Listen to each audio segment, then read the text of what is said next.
2 నెలల క్రితమే రాకేష్ తండ్రి చనిపోతాడు.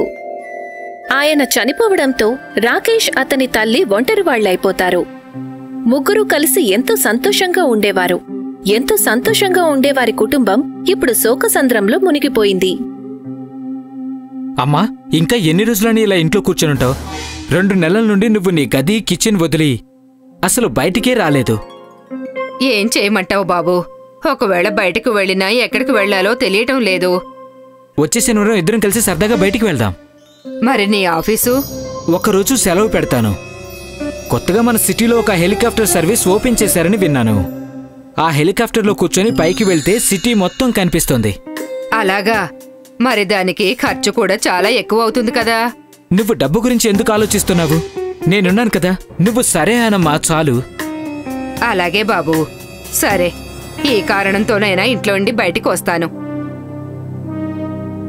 ఇద్దరు తల్లి కొడుకులు రెడీ అయ్యి హెలికాప్టర్ ఉండే చోటికి వెళ్తారు. ఇద్దరు హెలికాప్టర్లో కూర్చుని గాలిలో తమ ప్రయాణాన్ని మొదలు పెడతారు. ఇద్దరూ కలిసి ఎంతో సంతోషంతో కిందకి చూస్తూ ఉంటారు. వాళ్ల సిటీ పైనుండి ఇంకా చాలా అందంగా కనిపిస్తుంది. అమ్మా, ఏమైంది? ఎందుకు నువ్వు ఏడుస్తున్నావు? చూడు బాబు, నాకెప్పుడు దుఃఖం వచ్చినా సంతోషం వచ్చినా మీ నాన్నగారే గుర్తుకొస్తారు. ఆలోచించు, ఇప్పుడు ఆయన ఉంటే ఎంత సంతోషించేవాళ్ళు. నా కొడుకు నన్ను హెలికాప్టర్లో ఎక్కించి ప్రయాణం చేయించాడని. అవునమ్మా, అది నిజమే. ఒకవేళ నాన్న బ్రతికుంటే ఆయన ఎంతో సంతోషించేవాడు.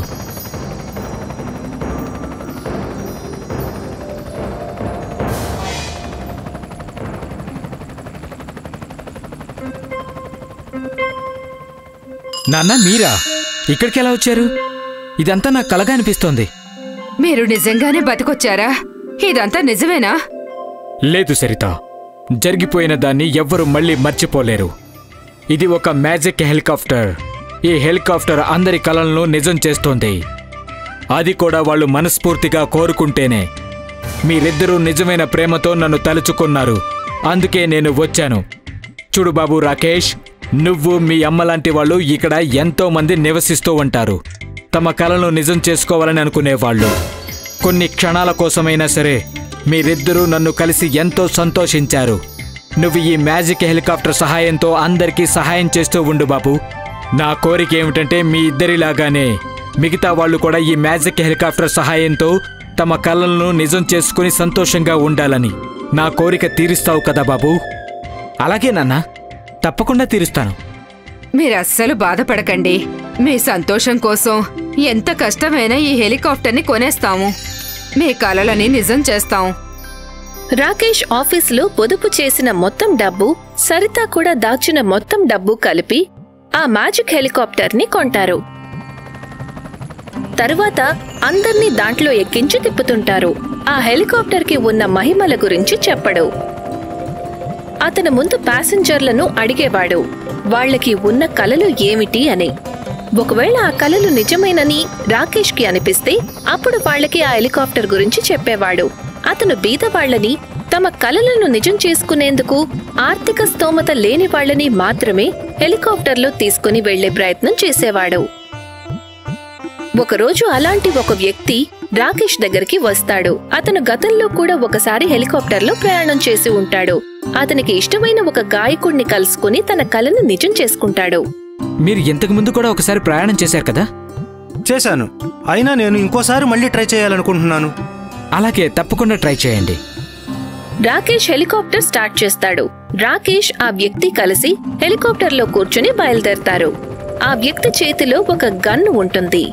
నిజానికి అతను రాకేష్ ని చంపడానికి ప్లాన్ చేసుకుని వస్తాడు. ఏంటి మీరు చేస్తున్న పని? మీరు నన్ను చంపేస్తే మళ్ళీ మీరు కిందకి ఎలా దిగుతారు? దయచేసి అలాంటి పిచ్చి పనులు చేయకండి. పిచ్చి పని నేను ఎప్పుడు చేశానంటే, ఆ రోజు నేను ఈ హెలికాప్టర్ మహిమ గురించి తెలుసుకుని కూడా దిగిపోయిన రోజు. నువ్వు ఈ హెలికాప్టర్ని కిందకు దింపి నోరు మూసుకొని మర్యాదగా నాకు అప్పగించు, లేకపోతే ఈ గన్లోని బుల్లెట్లన్నీ నీ తలలో దింపుతాను. దయచేసి మీరు అలా చేయొద్దు. నేను కేవలం మా నాన్నగారి కోరిక తీరుస్తున్నాను. తీర్చేవులే మీ నాన్న పెద్ద కోరికలు. అయితే ఇప్పుడు నా కోరికలు కూడా తీర్చుకో. నువ్వు నా మాట వినండి, మీరు కింద పడిపోతారు.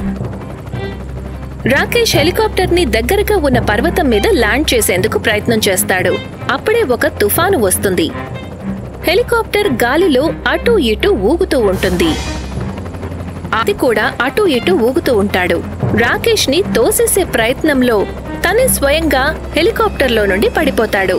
రాకేష్ చాలా ప్రయత్నం చేస్తాడు అతన్ని కాపాడేందుకు. కానీ ఆ వ్యక్తి ప్రాణాల కన్నా రాకేష్ కి ఆ హెలికాప్టర్ ముఖ్యం. రాకేష్ హెలికాప్టర్ ని ల్యాండ్ చేసే లోపే ఆ వ్యక్తి కింద పడి స్పృహ కోల్పోతాడు. ఆర్తి ఏ ఇంట్లో అయితే అద్దెకి ఉంటుందో ఆ ఇంటి యజమాని ఆమెని తన కూతురులాగా ప్రేమగా చూసుకుంటూ ఉంటాడు. ఆర్తి కూడా వాళ్లకి ఎన్నో సేవలు చేస్తుంది. ఆర్తి ఇంటి యజమాని అతని భార్య ఒకరోజు బయటికి వెళ్తారు. మళ్ళీ ఎప్పటికీ తిరిగి రాలేదు. వాళ్లు ఒక కార్ యాక్సిడెంట్లో చనిపోతారు. వాళ్లు ఇంటిని ఆర్తి ఆధీనంలోనే వదిలి వెళ్తారు. ఆర్తి ఆ ఇంటిని ఎంతో జాగ్రత్తగా చూసుకునేది. కాని ఒకరోజు ఇంటి యజమాని కొడుకు కోడలు అక్కడికి వస్తారు. ఆర్తి, నీకు మా అమ్మా నాన్న ఇంటికి సంబంధించిన ఎన్ని తాళాలిచ్చారో అవన్నీ మాకు తిరిగిచ్చాయి. అన్నయ్య, అంకుల్ ఆంటీ నాకు కేవలం మెయిన్ డోర్ తాళాలు మాత్రమే ఇచ్చారు. అవి కాక వేరే ఏ తాళాలు నా దగ్గర లేవు. చూడు ఆర్తి, ఇప్పుడు నేను వచ్చేశాను. నీ దగ్గర మొత్తం తాళాలు నాకు తెచ్చివ్వు. ఈ ఇంట్లో నుండి కూడా వెళ్ళిపో. అన్నయ్య, నా దగ్గర ఒకటే తాళం చెవి ఉంది. దాన్ని మీకు ఇచ్చేస్తాను. ఇక ఇల్లు వదిలే విషయానికొస్తే నాకు ఉండడానికి ఇల్లు ఎక్కడా లేదు. నన్ను ఎక్కడికి వెళ్ళమంటావు అన్నయ్య? అసలు నువ్వు ఎక్కడుంటే మాకెందుకో? నీ గదిని వెంటనే ఖాళీ చేసా ఇక్కడ నుండి. అలా అనకండి వదినా. నాకు ఈ సిటీలో అంకుల్ ఆంటీ తప్ప వేరే ఎవ్వరూ లేరు. కనీసం నాకు కొంచెం టైం అయినా ఇవ్వండి. అలాగే, ఈ నెల చివరి వరకు ఇంట్లో నుండి వెళ్ళిపోవాలి. ఇంకో విషయం మళ్ళీ చెప్తున్నాను, నీ దగ్గర వేరే ఏ తాళం ఉన్నా ఏమి మాట్లాడకుండా నాకు తెచ్చిచ్చాయి.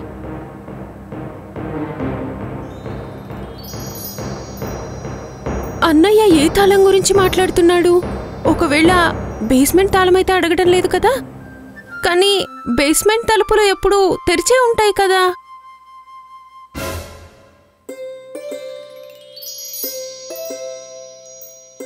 అసలు ఇక్కడ అంత ముఖ్యమైనదేముంది? దీనికోసం అన్నయ్య వదిన అన్నిసార్లు నన్ను తాళాల గురించి అడిగారు. అరే, ఈ గది లోపల నల్లా ఎందుకు ఓపెన్ చేసుంది? అంకుల్ ఆంటీ కూడా అలాంటి విచిత్రమైన పనులు చేసేవాళ్ళు. ఈ నల్లాకి ఎంత మురికి పట్టుందో.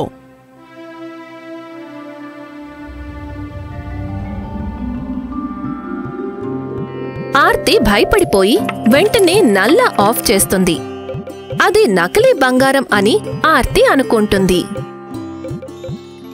తప్పకుండా ఇది అంకుల్ ఆంటీలు చేసిన అల్లరి పని అయి ఉంటుంది. చూసినా ముట్టుకున్నా బరువు చూసినా అవి అసలైన బంగారంలాగానే అనిపిస్తున్నాయి. ఆర్తి పైకి వెళ్లి వదినని పిలుద్దామని అనుకుంటుంది. అప్పుడే పైనుండి వదిన ఆర్తిని పిలుస్తుంది. ఆర్తి, ఓ ఆర్తి, ఎక్కడ చచ్చావే? ఆ వదినా, వస్తున్నా. అది నేను మీ దగ్గరకే వస్తున్నాను. మీకొక విషయం చెప్పాలి. నా దగ్గర నువ్వు చెప్పే పిచ్చి మాటలు వినడానికి టైం లేదు. మార్కెట్కి వెళ్ళి కూరగాయలు తీసుకురా. వదినా, ఒకసారి నా మాట విను. నేను నీకు పని చెప్పడానికి ఇక్కడికి పిలిచాను, మాటలు చెప్పడానికి కాదు. అది కాదు వదినా, అసలు విషయం ఏంటంటే, సరే నేను మార్కెట్ నుంచి వచ్చాక మీతో మాట్లాడతాను. ఆర్తి తన చేతుల్లోకి 4 బంగారు నాణాలు తీసుకుంటుంది.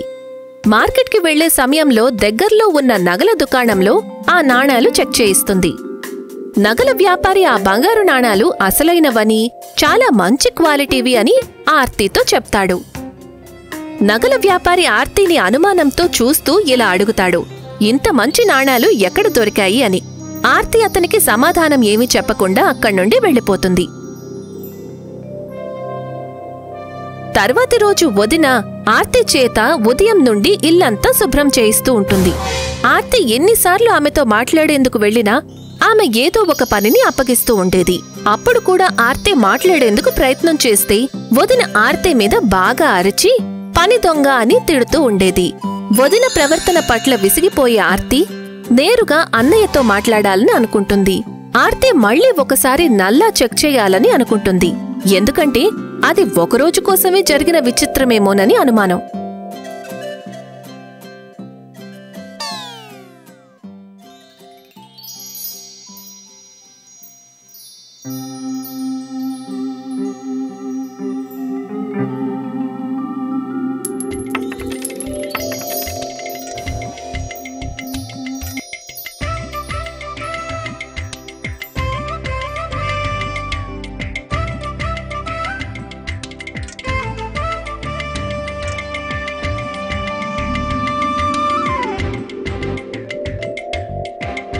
ఆర్తి, ఒకసారి ఇలా రామ్మా. చెప్పండి అంకుల్. చూడమ్మా ఆర్తి, నువ్వు 2 ఏళ్ల నుండి దినేష్ గారింట్లో ఉంటున్నావు. కానీ నువ్వు ఇంతకు ముందు ఎన్నడూ బంగారు నాణాలు ఇక్కడికి తీసుకుని రాలేదే. అంకుల్, అది ఎలా చెప్పాలి? మీరు నా మాటలు నమ్మరేమో. నువ్వనేది బంగారు నల్లా గురించేనా? అంకుల్, అది మీకెలా తెలిసింది? అన్నయ్య వదిన ఏమైనా చెప్పారా? లేదమ్మా, ఆ రోహన్ ఇంకా అతని గయ్యాళి భార్యతో నేను మాట్లాడటం ఎప్పుడు మానేశానంటే వాళ్ళ నాన్న ఇంట్లో నుండి గెంటేసి వెళ్ళగొట్టినప్పుడే. అంకుల్, ఏం మాట్లాడుతున్నారు మీరు? అవును ఆర్తి, దినేష్ గారు ఎంతో మంచి మనసున్న ఒక మనిషి. ఆయనకి ఒకరోజు దేవుడు ప్రత్యక్షమై ఇచ్చిన వరం ఫలితంగా ఆ బంగారు నల్లా దొరికింది. ఆయన ఎప్పుడూ కూడా తన జీవితంలో ఆ బంగారు నాణాలను దురుపయోగం చెయ్యనే లేదు. ఆయన నెలలో ఒకసారి 3-4 నాణాలు మాత్రం తీసుకునేవాడు. వాటిని అమ్మితో వచ్చిన డబ్బుని ఈ చుట్టుపక్కల దగ్గరలో ఉన్న అనాథాశ్రమాలకు దానంగా ఇచ్చేవాడు. కానీ ఈ రోహన్కి తన తల్లిదండ్రుల్లో ఉన్న మంచి లక్షణం ఒక్కటి కూడా రాలేదు. కానీ వాళ్ళని ఇంట్లో నుంచి ఎందుకు వెళ్ళగొట్టారు? రోహన్ అలాగే అతని భార్యకి బంగారు నల్లా సొంతం చేసుకోవాలన్న స్వార్థం వాళ్ళని గుడ్డివాళ్ళం చేసింది. అది ఎంతదాకా వెళ్ళిందంటే రోహన్ చివరికి తన కన్న తల్లి మీద కూడా చెయ్యి లేపంత వరకు వెళ్ళింది. అది తట్టుకోలేని దినేష్ గారు వెనువెంటనే ఇద్దరిని ఇంట్లో నుండి వెళ్ళగొట్టారు. అయ్యో అంకుల్, ఇదంతా నాకు అస్సలు తెలీదు. అందుకేనేమో నన్ను ఇంట్లో నుంచి వెళ్ళిపోమ్మని నా వెంట పడుతున్నారు. చూడమ్మా, నువ్వు ఏదో విధంగా ఆ నల్లాని కనపడకుండా దాచిపెట్టు. లేకపోతే ఆ రోహన్ అతని భార్య ఇద్దరూ కలిసి బంగారం అంతా దోచుకుపోతారు. ఆ తర్వాత దినేష్ గారి ఆత్మకి ఎప్పుడూ శాంతి కలగనే కలగదు. అంకుల్, కానీ నేను అలా ఎలా చేయగలను? నన్ను ఆ ఇంట్లో నుంచి వెళ్ళిపోమ్మంటున్నారు. అమ్మా ఆర్తి, ఆ నల్లాని నువ్వు వీలైనంత త్వరగా పాడు చెయ్యి. లేకపోతే తక్షణమే వాళ్ళిద్దరిని ఆ ఇంట్లో నుండి వెళ్ళగొట్టాయి. ఆర్తి ఇంటికి వచ్చేసరికి ఇంట్లో ఆమె కోసం అన్నయ్య వదినలతో పాటు పోలీసులు కూడా ఎదురు చూస్తూ ఉంటారు. చూడండి ఇన్స్పెక్టర్ గారు, తనే ఆ అమ్మాయి మా నాన్నగారి విలువైన బంగారు నాణాలు దొంగతనం చేసింది. అయ్యో లేదు లేదు, అది నిజం కాదు ఇన్స్పెక్టర్. అవునా? నిజం కాదా? ఇది నిజం కాకపోతే మరి నువ్వు ఈ నాణేల డబ్బా తీసుకుని ఎక్కడికి పారిపోవాలనుకున్నావు? చూడండి సార్, ఇది తన బట్టలన్నీ ప్యాక్ కూడా చేసి పెట్టుకుంది పారిపోవడానికి. లేదు సార్, ఇదంతా అబద్ధం. నిజానికి వీళ్ళే నన్ను ఇంట్లో నుంచి వెళ్ళిపోమన్నారు. ఇన్స్పెక్టర్ ఆర్తిని పట్టుకుని పోలీస్ స్టేషన్కి తీసుకువెళ్తూ ఉంటాడు. అప్పుడే నగల వ్యాపారి మిగతా కొందరు కలిసి ఆర్తికి మద్దతు తెలిపేందుకు వస్తారు. అందరూ కలిసి రోహన్ అతని భార్య గురించిన నిజాలు ఇన్స్పెక్టర్కి తెలియజేస్తారు. ఇన్స్పెక్టర్ రోహన్ని అతని భార్యని పోలీస్ స్టేషన్కి తీసుకువెళ్లి లోకప్లో వేస్తాడు. రోహన్కి అతని భార్య నిఖితాకి జైలు శిక్ష పడుతుంది. ఆర్తి దినేష్ శర్మ పేరు మీద అదే ఇంట్లో ఒక అనాథ శరణాలయం ఓపెన్ చేస్తుంది. ఆ నాణాలతో బీదవాళ్లకు సాయం చేస్తుంది.